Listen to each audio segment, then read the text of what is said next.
ஓம் நமோ நாராயணாய.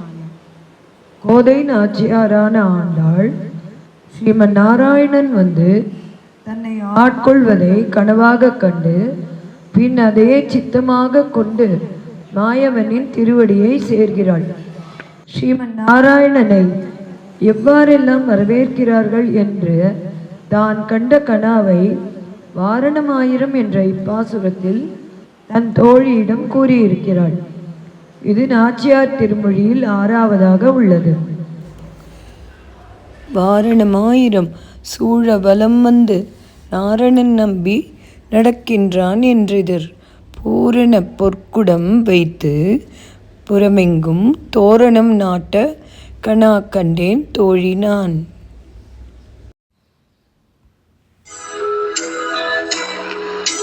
காரணம் ஆயிரம் சூழவலம் வந்து வாரணமாயிரம் சூழவலம் வந்து வாரணமாயிரம் சூழவலம் வந்து வாரணமாயிரம் சூழவலம் வந்து நாரணன் நம்பி நடக்கின்றான் என் நாரணன் நம்பி நடக்கின்றான் என் பூரண போர்க்குடம் வைத்து புறமெங்கும் பூரண போர்க்குடம் வைத்து புறமெங்கும் தோரணம் நாட்டக கண்டு தோழினம் தோரணம் நாட்டக கண்டு தோழினம்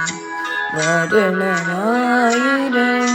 சூழவலம் வந்து வாரணமாயிரம் சூழவலம்